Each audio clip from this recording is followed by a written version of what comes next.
मित्रो, हे बघा, याला पुनर्नवा असं म्हणतात.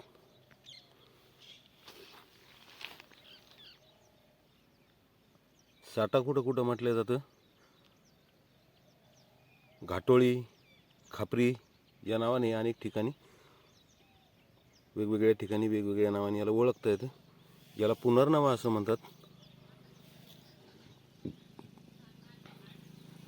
ही आयुर्वेदातली एक जडीबुटी आहे मित्र. याची भाजी बऱ्याच ठिकाणी याची भाजी खाल्ल्या जाते. खापरी म्हणून याची भाजी बाजारात मिळते. हा पांढरा पुनर्नवा आहे, बघू शकता. याला तर पांढरी फुलं आलेली आहेत, बारीक अशी फुलं येतात. याची पानाची जर रचना बघितली तर एक छोटं एक मोठं, एक छोटं एक मोठं अशा पानाची याची रचना असते. ही आता काही उंच वाढणारे येतं, काही जमिनीवर पसरणारे पण येतं. याच्या आता पानं थोडे त्रिकोणी येतं आणि देठाकडे निमुळते येतं, पण याच्यामध्ये गोल पानाचं सुद्धा असतं. आता याचं समोरून जे पान येते हे पिवळट किंवा हिरवं असतं आणि पाठीमागच्या बाजूनं हे जर पान बघितलं आपण तर हेच पान पाठीमागच्या बाजूनं असं पांढऱ्या रंगाचं दिसतं, बघू शकता तुम्ही. ही याला ओळखायची खूण आहे. याचं या मुळ्यामध्ये क्षाराचे खडे असतात, त्याच्यामुळे या मुळ्या औषधामध्ये वापरल्या जातात. मूत्रपिंडाला उत्तेजना देणारं, तसेच जे आपले लिव्हर आहे, लिव्हरला उत्तेजित करणारं, हृदयाला उत्तेजित करणारं, हृदयावर याची क्रिया एकदम सौम्य होती आणि सावकाश होती मित्र. या मुळ्याचं औषध केलं जातं. याचं आपण पावडर बनवून नाही ठेवू शकतो, किंवा जर असं ओल्या जरा भेटले आपल्याला, ताजा जर भेटला तर ताजं लय चांगलं. याचे बाजारामध्ये मार्केटमध्ये बरेच औषधे मिळतात, काढे वगैरे. तर याचं चूर्ण, या मुळ्यांचं चूर्ण आपल्याला अर्धा चम्मच चूर्ण जर आपण कोमट पाण्याबरोबर सकाळी घेतलं तरी चालतं, किंवा याचा कडा घेऊन अर्धा चम्मच अर्धा चम्मच पावडर टाकायचं, किंवा या मुळ्या टाकायच्या थोड्याशा कशा एक गिलास भर पाण्यामध्ये, आणि त्याला उकळून 4 कप पाणी टाकून 1 कप ठेवायचं, म्हणजे 1/4 काढा बनवायचा त्याचा. आणि हा काढा जरी तुम्ही घेतला तरी याच्यामध्ये तुम्हाला चांगला फरक पडल्यासारखा वाटतोय. तर मित्र, हे शरीरावरची सूज कमी करणारे औषध आहे. आता शरीरावर सूज येण्याचे कारण नेमके असतात की किडनी खराब झाली किंवा किडनी बरोबर व्यवस्थित काम नाही करायला लागली की शरीरावर सूज यायला सुरुवात होते. पायाकडून सूज येते किंवा डोक्याकडून कुठे शरीरावर संपूर्ण सूज येते. कुठल्याही प्रकारची सूज असली, शरीरातली आतली सूज असू द्या, शरीराच्या बाहेरची सूज असू द्या, शरीराच्या बाहेरची जर सूज असली तर याचा पाला वाटून गरम करून लावला तरी सूज कमी होते. शरीरातली आंतर सूज असली तर आतली सूज पण सुद्धा यानं कमी होते. आणि शरीरावरची सूज कशी कमी होते यानं, तरी शरीरावर सूज कशामुळे येते तर शरीरामध्ये पाणी साचतंय, आणि पाणी साचल्यामुळं शरीरावर सूज येते. कारण किडनी बरोबर काम करत नाही, शरीरातलं पाणी बाहेर फेकलं जात नाही आणि ते पाणी शरीरात साठून राहतं आणि त्याच्यामुळं सूज येते. जलोदरामध्ये याचा चांगला वापर होतो, कारण जलोदरामध्ये पोट फुगतं, पोटात पाणी साचलं जातं, अशा वेळेसही याचा चांगला वापर होतो. दम्यामध्ये सुद्धा श्वासनलिकेची जी सूज असते ती श्वासनलिकेवरची सूज कमी होऊन आपल्या छातीतला कफ मोकळा होण्यासाठी सुद्धा यानं चांगली मदत होती.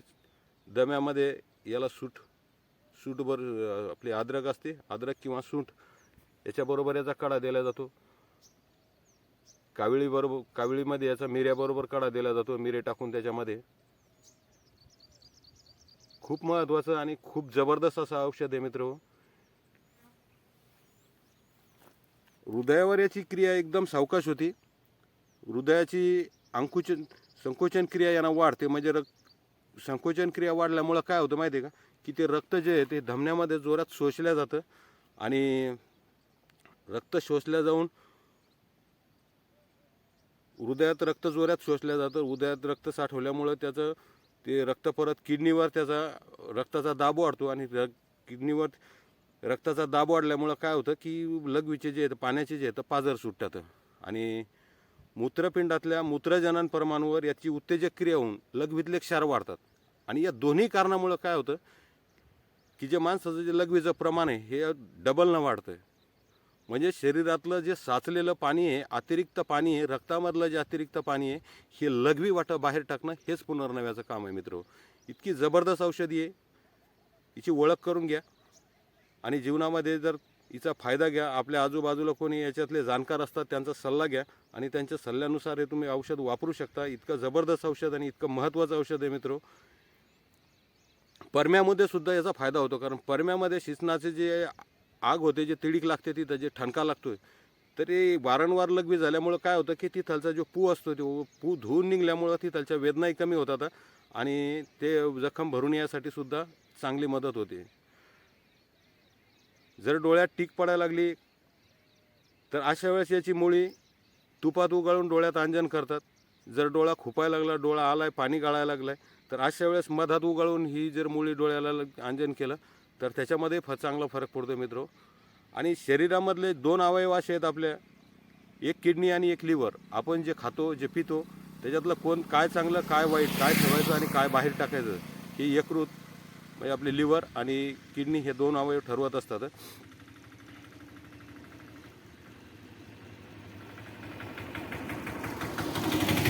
आणि लिव्हर आणि किडनीला हे एकदम उत्तेजक असं औषध आहे. काविळीमध्ये सुद्धा याचा फायदा होतो. याचा थोडासा डोस वाढवून दिला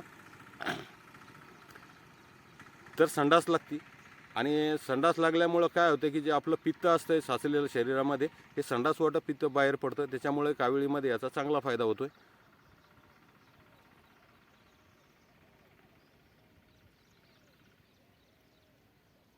इतकं जबरदस्त आणि महत्त्वाचं औषध आहे मित्र. याचा जीवनात वापर करा. बराच पैसा आपल्या याच्यापासून वाचू शकतो. शरीरावरची कुठल्याही प्रकारची सूज असू द्या, तुम्ही शरीरात सूज आलेली आहे, आतड्यावर सूज आलेली आहे, शरीरातली आंतरिक सूज आहे, हे शरीरातलं पाणी सर्व खेचून लघवी वाटा बाहेर टाकतं. त्याच्यामुळं हे खूप महत्त्वाचं औषध आहे मित्र. बरेच पैसे आज आपण दवाखान्यात गेलो की बरेच पैसे लागतात, तुमचे बरेच पैसे याच्यामुळं वाचू शकतात. याच्यापेक्षा उपळसरी आहे, तर उपळसळीनं बिन याच्यापेक्षा डबल टिबल चौबलनं लघवीचं प्रमाण वाढतं आहे. पण सूज कमी करण्यासाठी, शरीरावरची सूज कमी करण्यासाठी हे एक महत्त्वाचं औषध मानलं जातं मित्र. त्याच्यामुळं हा व्हिडिओ इथं पूर्ण करतो आहे. व्हिडिओ आवडला असेल एक लाईक करा, चॅनलवर नवीन असाल तर सबस्क्राईब करा. भेटूया अशाच एका नवीन औषधी वनस्पतीसह पुढच्या व्हिडिओमध्ये भावनो. तोपर्यंत काळजी घ्या. काही तुमच्या अडीअडचणी असेल तर कमेंटमध्ये नक्की सांगा.